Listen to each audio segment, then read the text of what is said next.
I know this is crazy. I know you used to be a Victoria's Secret model, but it ain't no secret that your husband is hot. Pause. No homo. The dude is more well known in America than you are. He was the face of American sports for a good little while, at least the NFL. And you thought that this guy would have no fucking option after you? This is the epitome of delusion in the Western world. A woman thinks that a man of this stature, no matter how blue-pilled he may be, is going to have C, D, F, E options when he's an S-class, A-grade talent. What's up, it's your boy Cintron. Come back at you with another analysis video, and I kid you not, that's her real name. Today we're looking at the strange case of Gisele Bundchen. So she decided to divorce her husband, one Thomas Edward Patrick Brady, the second or third or whatever he is, of former NFL fame. He used to be the quarterback for the New England Patriots, where he won six Super Bowls, and he has a 6 with Tampa Bay. I don't even know. The dude has so many rings that they fit on 2 hands. I think he has 7. So it's been to like 10. He's been to like 10, so it's crazy. Anyways, she had the grand idea. I mean, first of all, you knew that you were getting into. Let's make no ifs, ands, or buts about it. This guy had a high profile when you met him, and you thought it was a good idea to hitch your wagon to him and to think that you'd be able to change him someday. The foolishness. Women. I mean, it's a meme. But she thought, even, given her stature, I don't care if she was an internationally known model. This guy, like I said, he's plastered across, media in the United States for decades. The poster boy for the NFL, one of their greatest success stories, being a former 6th-round pick, and he made it to the height, of the sport. And he also got endorsement deals alongside of her as well. But he had the most success that any NFL player will ever have in their careers. And, you thought that, looking at the drive that this man had, if you didn't know, look at, his career before he met you, and how much, he pushed and willed himself to be where he was today, at least up until last year. And you thought that this guy's heart, mind, dedication, time, blood, sweat, and tears weren't dedicated to the sport. Right? He was going to lead the sport on his own terms, in a bag, or whichever one came first. And he took extremely good care of himself. And people don't do this too often. Look into why his first marriage failed, for whatever reason. I mean, I don't know if he cheated. That's conclusive. If they have evidence of that, conclusive evidence. But anyways, we could say that work was probably a factor in that marriage collapsing. And for whatever terms, if it gave him a better amount of options, going with the fame and the money, the elevated status, people being at his beck and call, whatever, his celebrity. But he certainly had options. He picked you. But don't get it twisted. The man's options were like Mr. Russell Wilson called himself Mr. Unlimited. That's where they were.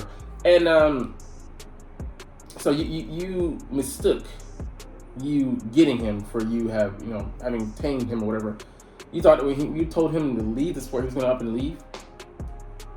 Like I said, there's few things, and you got to watch the drive of a man to know who he is, and how he operates, how he what makes him tick.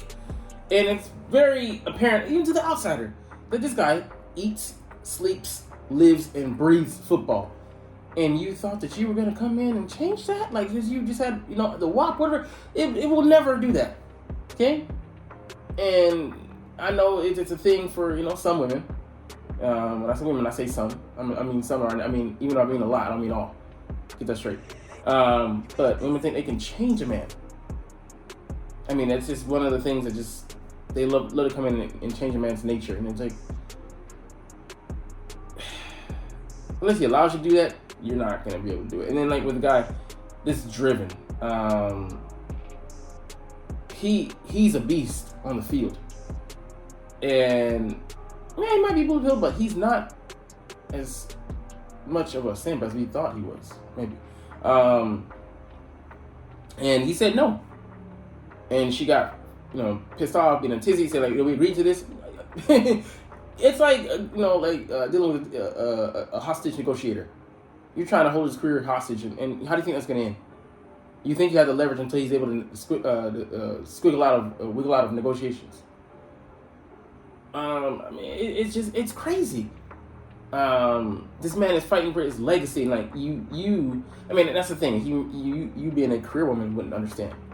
Not being a woman who puts family first, because I mean, she's citing the divorce.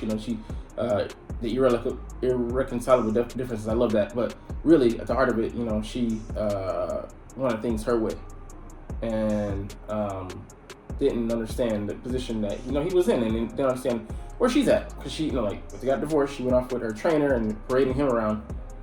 Now she's all up in a tizzy, and her feelings are hurt because Tom got him a model. You being a model, like your career tells you what the deal is.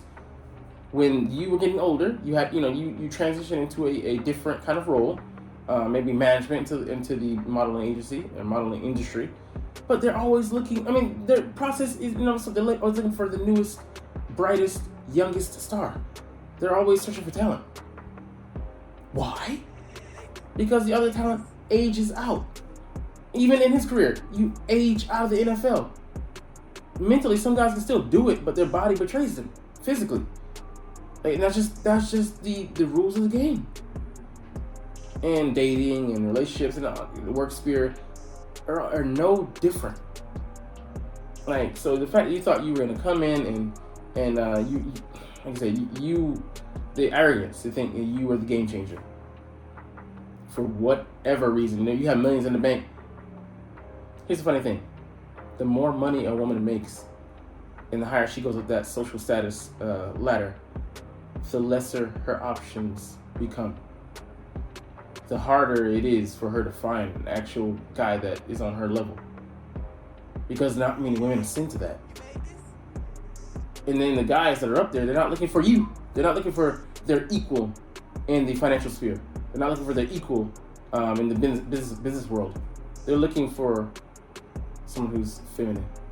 Someone who wants to be a homemaker. Someone who is going to enhance their life. Someone who is going to be a wife. In the traditional sense. In traditional, you are not. So, I mean, put a quarter in your ass. You played yourself, as CD would say. I mean,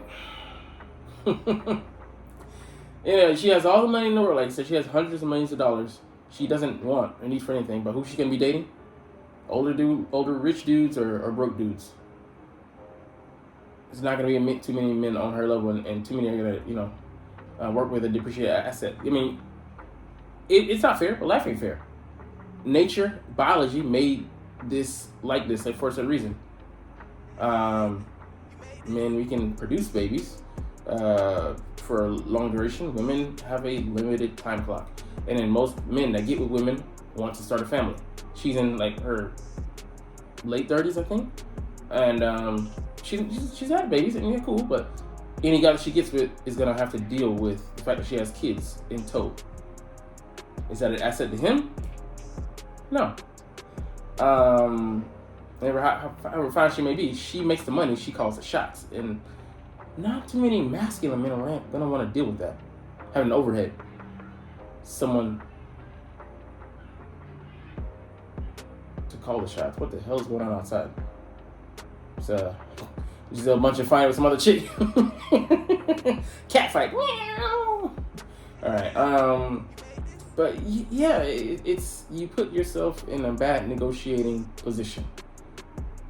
Your market value, let's get it straight. Your sexual market value ain't where you want it to be. You have kids in tow, like I said. Liabilities for the next man. You have money, which puts you in the boss category or the independent woman at the very least, which makes it liable that you're gonna call the shots and hold it over his head and not respect him to the degree that he wants to be respected. I mean, dudes want to be the breadwinner, not because they want to lord over women, but because they want respect. So, man, this is going to be interesting to see how it plays out. But you're fucked up. You're miscalculated. Like, I mean, like, women get divorced and they're like, all right, I'm free. Yeah, but you're not in Edenia. You're in Outworld. All right, so let's get up out of here, but man, this will be an interesting case study because, boy, she's gonna have to do what? Settle. She ain't even gonna make it to the playoffs. She going home. What do you call it? In a wild card round. Because what she gets, we don't know. Like, comment, share, and subscribe if you like. Thanks for watching. Check me out at Cintron Anime, Cintron Life, or Cintron Laughs, or other social media.